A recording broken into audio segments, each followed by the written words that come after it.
বাঁচাও বাঁচাও, কে কোথায় আছো, বাঁচাও। মাধবীর মৃতদেহটা চিনতে একটু সময় লাগলো না। সে মাটিতে বসে কান্নায় ভেঙে পড়ে। না না না। কুসুমপুর গ্রামের বেশিরভাগ মানুষই চাষবাসের উপর নির্ভরশীল। ফসলের ফলন ভালো না হলে তাদের সংসার চালানো বড় মুশকিল হয়ে ওঠে।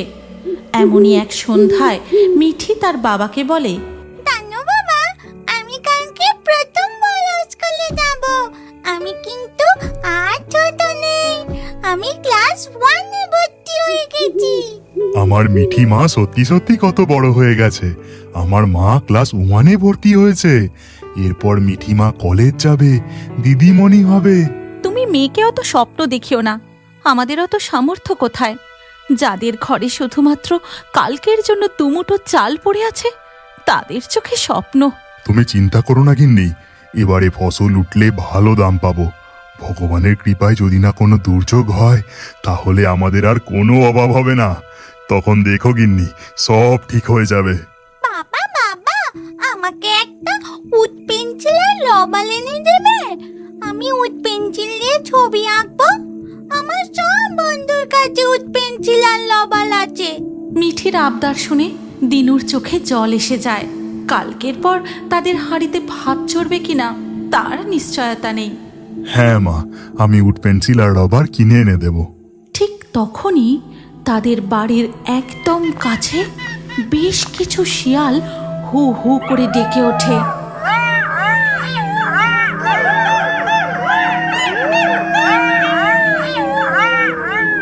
মিঠি খুব ভয় পেয়ে তার বাবাকে জড়িয়ে ধরে। কোনো ভয় নেই মা, তোর বাবা তো তোর কাছে আছে। ভয় তো পাবেই। মনে হয় শিয়ালগুলো একেবারে বাড়ির পিছনে ঘোরাঘুরি করছিল। আজকাল এত শিয়াল বেড়ে গেছে, সন্ধে হলে চারিদিকে শুধু শিয়ালের ডাক।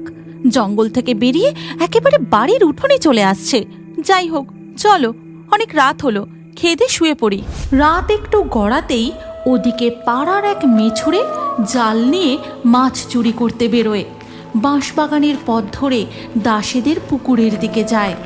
আজ বেশি দেরি করা যাবে না, দুবার জালটা ফেলবো, যে কটা মাছ পাবো আজ তাই নিয়ে কেটে পড়তে হবে।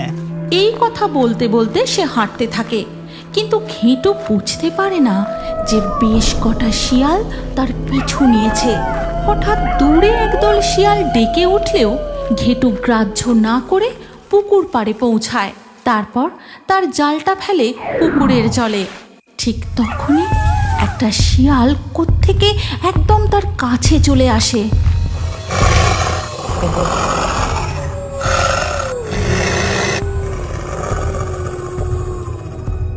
হেই হুস হুস, যা এখান থেকে বলছি, যা যা। হেই হুস হুস হুস। শিয়ালটা এক পাও নড়ে না, এক দৃষ্টে ঘেঁটুর দিকে তাকিয়ে থাকে। তারপর আরো দুটো শিয়াল কোথা থেকে যেন সেখানে চলে আসে। হেই হুস হুস, যা। হেই হুস হুস হুস। শিয়ালগুলোকে দেখে ঘেঁটু বেশ ভয় পেয়ে যায়। তখনও আশেপাশের জঙ্গলে শিয়ালের দল অনবরত ডেকেই চলেছে। ঘেঁটু একটু সাহস জুটিয়ে নিয়ে তার পাশে পড়ে থাকা লাঠিটা তুলতে যাবে, ঠিক সেই সময় শিয়ালগুলো তার দিকে। এর পরের দিন সকালে কিছু লোক দাসেদের পুকুরের সামনে ছিন্ন ভিন্ন ঘেঁটুর দেহ পড়ে থাকতে দেখে। আহারে, কি অবস্থা! শিয়ালগুলো একেবারে ছিঁড়ে খেয়েছে। রাতের অন্ধকারে মাছ চুরি করতে বেরিয়েছিল, বুকে একটু ভয় ডর না থাকলে যা হয়। তবে যাই বলো, দিন দিন কিন্তু শিয়ালের উৎপাত বেড়েই চলেছে। গ্রামে আগে এত শিয়াল দেখা যেত না। ঘেঁটুর খবরটা গোটা গ্রামে ছড়িয়ে যায়। এদিকে দিনু সকালে জমিতে চাষের কাজ সেরে ঘরে ফিরতেই মাধবী তাকে বলে, কই গো, শুনেছ আজ কি হয়েছে? হ্যাঁ গো গিন্নি, সবই শুনলাম। আমার মিঠি মা কোথায় গো? তাকে তো দেখছি না। আজ তোমার মেয়ে প্রাইমারি স্কুলে গেছে, সে ক্লাস 1 এ ভর্তি হয়েছে। দেখতে দেখতে মেয়েটা কত বড় হয়ে গেল। জানো গিন্নি, আমাদের জমির পাশে কলা গাছটায় অনেক কলা হয়েছে। ভাবছি কলাগুলো বিক্রি করে মেয়েটার জন্য একটা উড পেন্সিল আর রবার কিনে দেব। ঠিক আছে, তাই করো, মেয়েটা খুব খুশি হবে। দুটো খেতে দাও গিন্নি, বিকেলে গিয়ে কলা পেরে নিয়ে আসবো। আজকাল শিয়ালের উৎপাতে সন্ধ্যের পর থেকে যে পথে বেরোনো দেয়, তুমি মাঠে গেলে সন্ধ্যা হবার আগেই ফিরে এসো। এরপর খাওয়া দাওয়া সেরে দুপুরবেলায় দিনু তাদের জমির দিকে কলা পাড়তে চলে যায়। তখন মিঠি স্কুল থেকে বাড়ি ফিরেই তার মাকে জিজ্ঞাসা করে, মা, বাবা কোথায়? বাবা জমির কাজে গেছে, একটু পরেই চলে আসবে। ওদিকে দিনু কলাগুলো জমির পাশে রাখে আর বলে, সন্ধে হতে এখন অনেক দেরি, ততক্ষণ একটু জমির কাজ করি। দিনু এক মনে জমির কাজ করতে থাকে। ধীরে ধীরে বিকেল গড়িয়ে সন্ধ্যা হয়ে আসে। এই রে, কাজ করতে করতে অনেকটা দেরি হয়ে গেল।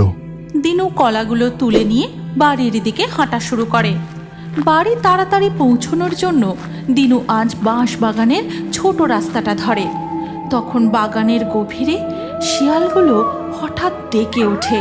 ওদিকে মাধবী সন্ধ্যাবেলায় প্রদীপ দেখাতে দেখাতে পথের দিকে তাকিয়ে ভাবে, এতটা সন্ধে হয়ে গেল, লোকটা এখনো ফিরল না।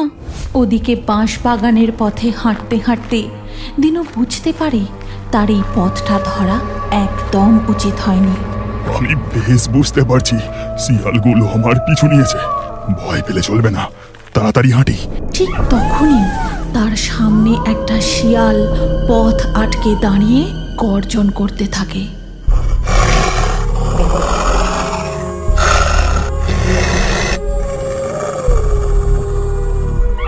যা যা এখান থেকে, হ্যাঁ হুস হুস, যা বলছি যা। দিনুর শব্দে শিয়ালটা বিন্দু মাত্র ভয় পায় না। এবারে দিনুও একটু জোর গলায় শিয়ালটাকে তাড়ানোর চেষ্টা করে। হ্যাঁ হুস হুস, যা যা যা এখান থেকে যা। ওদিকে মিঠি পড়তে বসে তার মাকে জিজ্ঞাসা করে, মামা, বাবা এখনো কেন বাড়ি এলো না? বাবা কখন আসবে? ও মামা, তোর বাবা এবার আসলো বলে তোর জন্য আজ বাবা উড পেন্সিল আর রবার কিনে নিয়ে আসবে, তাই একটু দেরি হচ্ছে। ওদিকে বাঁশ বাগানে বেশ কটা শিয়াল দিনুকে একেবারে ঘিরে ধরেছে। আজ মনে হয় আমার আর বেঁচে ঘরে ফেরা হলো না। ঠিক তখনই একটা শিয়াল দৌড়ে এসে দিনুর পায়ে কামড় বসায়। বাঁচাও বাঁচাও, কে কোথায় আছো, বাঁচাও। কিন্তু দিনুর চিৎকার কেউ শুনতে পায় না। শিয়ালটা দিনুকে টেনে হিঁচড়ে নিয়ে যেতে থাকে। ওদিকে মা ও মেয়ে বাবাকে খুঁজতে হারিকেন নিয়ে গ্রামের বটতলার মোড়ে এসে পৌঁছায়। মামা, বাবা কোথায়? বাবা তো এখানেও নেই। তোর বাবা যে কোথায় আছে কি জানি, কারো থেকে যে একটু সাহায্য চাইবো, ঘরের বাইরে একটাও মানুষ নেই। ঠিক তখনই বাঁশ বাগানের গভীর থেকে শেষবারের মতো দিনুর প্রবল আর্তনাদ ভেসে আসে। শোনা যায় একদল শিয়ালের ডাক। তারপর পরিবেশ একদম নিশ্চুপ হয়ে যায়। আমি কি ঠিক শুনলাম? হ্যাঁ, আমি ঠিকই শুনেছি, এটা একটা চিৎকারের আওয়াজ। আমি হারিকেনটা নিয়ে একটু এগিয়ে দেখি। মাধবী মেয়েকে সঙ্গে নিয়ে হারিকেন হাতে দিনুকে খুঁজতে খুঁজতে বাঁশ বাগানে প্রবেশ করে। তারপর কিছুটা এগোতেই হারিকেনের আলোয় দেখতে পায় এক ছিন্ন ভিন্ন মৃতদেহ। মা, আমার খুব ভয় করছে, খুব ভয় করছে। তুমি চলো এখান থেকে। মাধবীর মৃতদেহটা চিনতে একটুও সময় লাগলো না। সে মাটিতে বসে কান্নায় ভেঙে পড়ে। না না না, মা, তুমি কাঁদছো কেন? মা, তুমি এখান থেকে চলো না। ওই লোকটাকে দেখে আমার খুব ভয় করছে। মা, এখান থেকে চলো না। মারে, তোর বাবা যে আর কখনো তোর জন্য উড পেন্সিল নিয়ে আসতে পারবে না মা। ওটা যে তোরই বাবা। হঠাৎই কোথা থেকে একটা শিয়াল এসে মিঠির পাটাও কামড়ে ধরে টানতে টানতে নিয়ে যেতে থাকে। আমাকে বাঁচাও, মা, আমাকে বাঁচাও। মিঠি! মাধবী একটি লাঠি তুলে নিয়ে শিয়ালটার দিকে দৌড়ে যায়। এর পরের দিন সকালবেলা দেখা যায় একটি মৃতদেহের পাশে এক মা তার মেয়েকে কোলে নিয়ে বসে আছে। আর গ্রামের লোকজনেরা তাদের কাছে দাঁড়িয়ে বলাবলি করছে, হরি জেঠু, এ কি ভয়ানক ঘটনা ঘটেছে গো। এই হিংস্র শিয়ালের আতঙ্কে যে এবার পথে বেরোনো দায় হবে।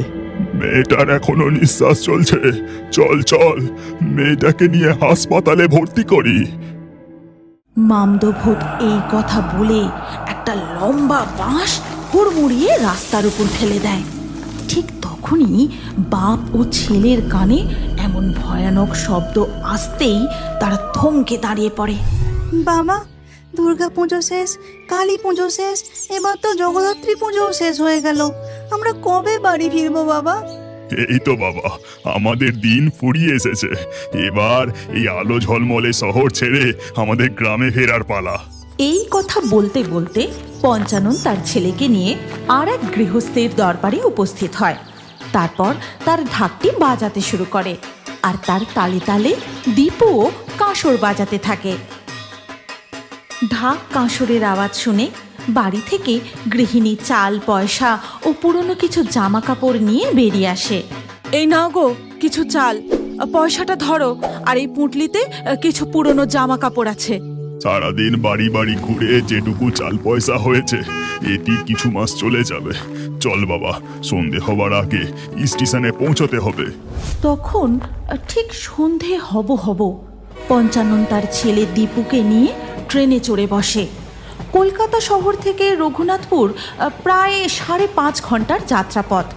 মাঝে ট্রেনের সিগন্যাল গন্ডগোল হওয়ায় ট্রেনটি 53 মিনিট লেট।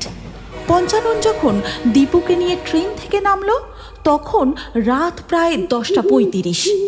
বাবা, স্টেশনে তো কেউ নামলো না, আমরা শুধু একা। খুব ভয় করছে। এখন আমরা কি করে বাড়ি যাব? ওহো, অনেক রাত হয়ে গেল। এখন আর কোনো টোটো রিক্সাও পাবো না। সময় নষ্ট না করে চল আমরা হাঁটা শুরু করি। গ্রামেগঞ্জে এই সময়টা মধ্যরাতের সমান। চারিদিক নিস্তব্ধ, ঝিঝি পোকার ডাক শোনা যাচ্ছে। আর প্রথম শীতের আমেজে শিয়ালগুলো ঘন ঘন ডেকে চলেছে। পঞ্চানন ছেলেকে নিয়ে ফাঁকা মাঠের রাস্তা ধরে হাঁটতে হাঁটতে এবার একটা অতিকায় বাঁশ বাগানে প্রবেশ করলো। ও বাবা, আমার খুব ভয় করছে। অন্ধকারে রাস্তা তো কিছুই দেখতে পাচ্ছি না। ভয় পাস না, এই বাঁশবাগানটা ছোট, এক্ষুনি শেষ হয়ে যাবে। আর আমার হাতটা শক্ত করে ধর। আকাশে ঝলমলে চাঁদের আলো থাকলেও ঘন বাঁশ ঝাড়কে কাটিয়ে এক টুকরো চাঁদের আলো মাটি ছুঁতে পারেনি। হ্যাঁ রে মামদ, এত রাতে রাস্তায় ওগুলো কারা রে? ঢাকি রে ঢাকি, ছেলেকে নিয়ে বাড়ি ফিরছে। কারটা মটকাবি নাকি রে ডাইনি? না না, বাপ ছেলে কষ্ট করে শহর থেকে রোজগার করে ফিরছে। এদের বাড়ি ফেরার আগেই এই সুখ কেড়ে নেওয়াটা ঠিক হবে না। ধর, ভূত ডাইনির কাছে আবার ঠিক ভুল।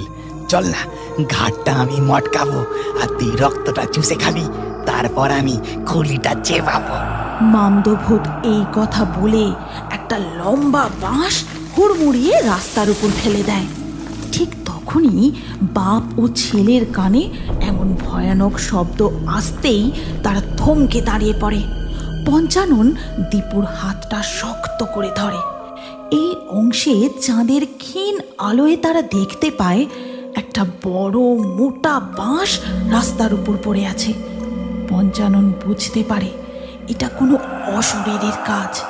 যেখানে ঝড় নেই, জল নেই, সেখানে হুড়মুড়িয়ে একটা আস্ত বাঁশ পড়ে গেল। বাবা, হঠাৎ করে এই বাঁশটা রাস্তার উপর পড়ে গেল কেন? একটুও তো হাওয়া দিচ্ছে না। এমন অবস্থায় পঞ্চানন কি করবে ঠিক বুঝে উঠতে পারছে না।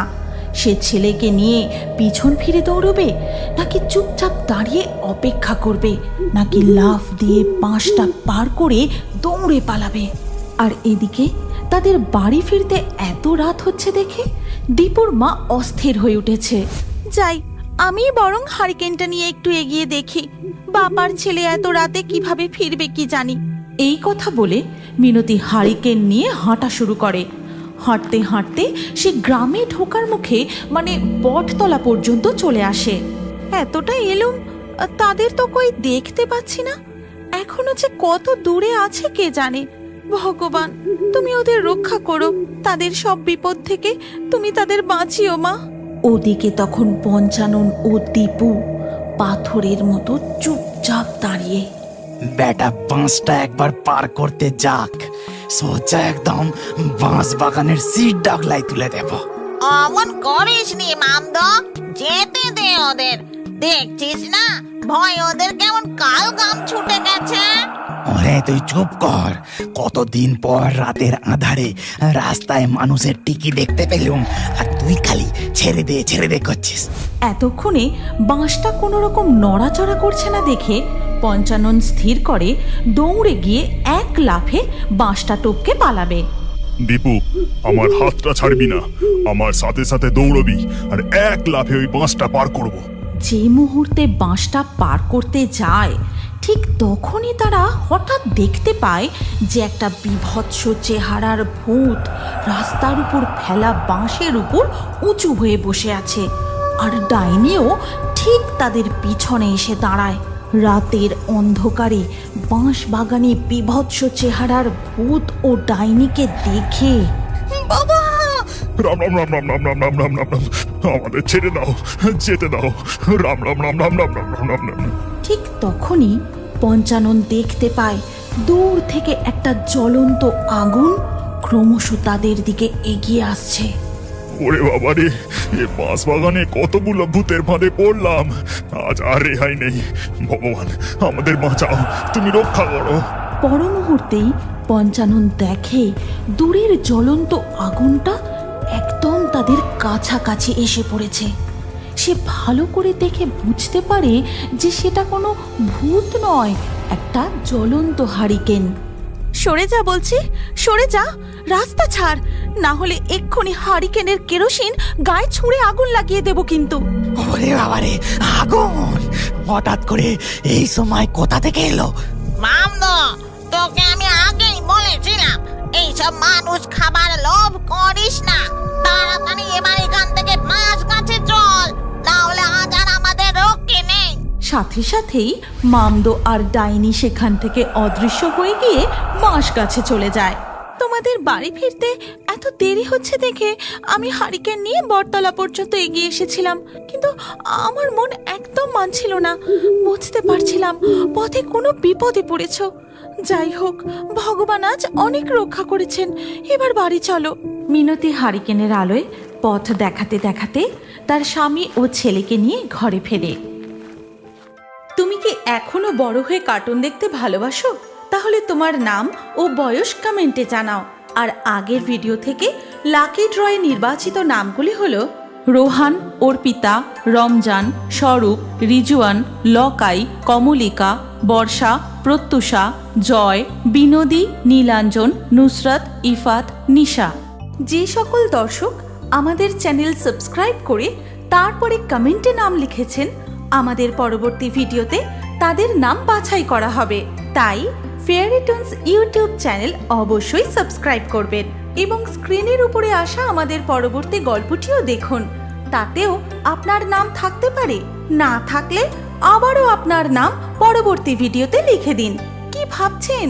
তাড়াতাড়ি ক্লিক করে দেখুন।